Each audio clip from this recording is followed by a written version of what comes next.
السلام علیکم۔ اس ویڈیو میں بتایا گیا ہے کہ ہم نکاح کس سے کر سکتے ہیں اور کس سے نہیں۔ اگر آپ کو نہیں پتہ ہے تو اس ویڈیو کو اینڈ تک ضرور دیکھیں۔ نے سورہ نساء مکمل تلاوت کی ہے اور سورہ مائدہ کا کچھ حصہ۔ اس میں اللہ عز و جل کے بہت اہم پیغامات گھریلو زندگی کے متعلق شروع میں آئے ہوئے ہیں۔ عورتوں کے متعلق جیسے کہ کل میں نے عرض کیا تھا، کچھ عورتیں ایسی ہیں جو تم پر حرام کی گئی ہیں ہمیشہ ہمیش کے لیے، ان سے کبھی نکاح نہیں ہو سکتا۔ ان کا بیان ہے۔ وہ کون سی عورتیں ہیں؟ اللہ تعالیٰ فرماتا ہے حرمت علیکم امہاتکم و بناتکم و اخواتکم و عماتکم و خالاتکم، یہاں تک تمہارے اوپر تمہاری مائیں حرام ہیں، ماں سے کبھی نکاح نہیں کر سکتا، اور تمہاری بہنیں تمہارے لیے حرام ہیں۔ مائیں حرام ہیں، بہنیں حرام ہیں، بیٹیاں تمہارے اوپر حرام ہیں، اپنی بیٹی سے کوئی نکاح نہیں کر سکتا۔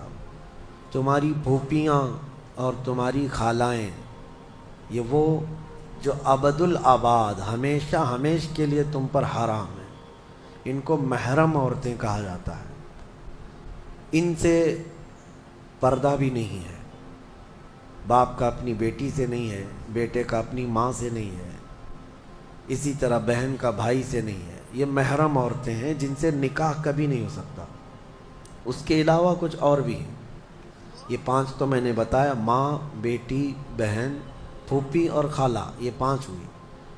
اب آگے رب تعالیٰ فرماتا ہے وَأَخَوَاتُكُم مِّنَ الرَّضَاعَةِ، یعنی دودھ شریک بہن ہے، یعنی تمہارے ماں کا دودھ کوئی اور لڑکی پی ہے تو وہ تمہاری رضائی بہن ہو گئی، یا تم نے کسی خاتون کا دودھ پیا تھا اپنی ماں کے علاوہ، اپنی ماں کے علاوہ کسی اور کا دودھ پیے تھے، تو اس عورت کی جو بیٹی ہوگی وہ تمہاری رضائی بہن ہوگی، اس سے کبھی نکاح نہیں ہو سکتا۔ یہ رضائی بہن، دودھ شریک بہن اس کو کہا جاتا ہے۔ پھر 7ویں نمبر پر وہ امہات نسائکم، اور تمہاری بیویوں کی مائیں یعنی ساس سے کبھی نکاح نہیں ہو سکتا، حتیٰ کہ اگر تمہاری بیوی کو تم نے طلاق دے دیا ختم ہو گئی، یا پھر انتقال بھی ہو گیا بیوی کا، تب بھی اس بیوی کی ماں سے کبھی نکاح تمہارا جائز نہیں ہے، وہ ماں کے درجے میں ہو گئی، کیونکہ ماں اور بیٹی کو نکاح میں جمع کرنا جائز نہیں ہے۔ وَرَبَائِبُكُمُ اللَّاتِي فِي حُجُورِكُم مِّن نِّسَائِكُمُ اللَّاتِي دَخَلْتُم بِهِنَّ، یا پھر وہ لڑکی جو تمہاری خود کی تو نہیں ہے لیکن تمہاری بیوی کی لڑکی ہے، یعنی کسی اور شوہر سے ہوئی ہوگی، اس لڑکی کے ساتھ نکاح بھی تمہارا کبھی جائز نہیں ہوگا۔ اور پھر آگے 2 بہنوں کا ایک نکاح میں جمع کرنا، یہ بھی سخت حرام ہے، یعنی ایک عورت سے نکاح کیا تھا اور اسی عورت کی بہن سے دوبارہ ایک ہی نکاح میں شریک کر لیا، زندگی دونوں بہنوں کے ساتھ گزار رہا ہے، تو وہ سخت گناہ کبیرہ میں مبتلا ہے، حرام ہے، زنا ہے، نکاح ہوگا ہی نہیں، نکاح نہیں ہوگا۔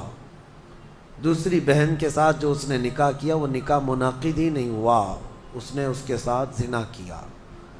تو یہ عورتیں ذہن میں رہیں۔ بعض لوگ پھر ہم سے یہ بھی سوال کرتے ہیں، چاچا کی بیٹی سے، ماموں کی بیٹی سے، پھوپھی کی بیٹی سے نکاح جائز ہے یا نہیں؟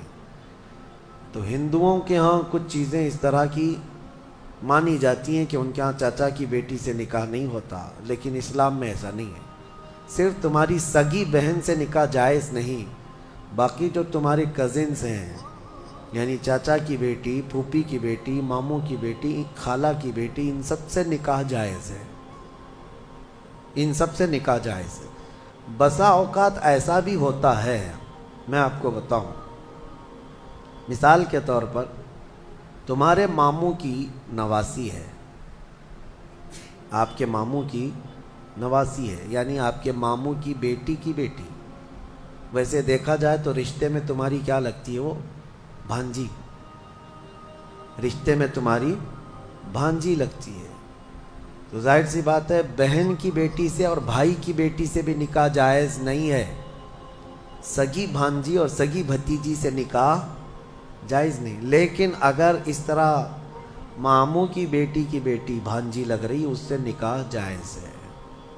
اسی طرح پھوپھی کی نواسی یا پوتی ہے اس سے بھی تمہارا نکاح جائز ہے، وہ سگی بھانجی یا سگی بھتیجی نہیں ہے۔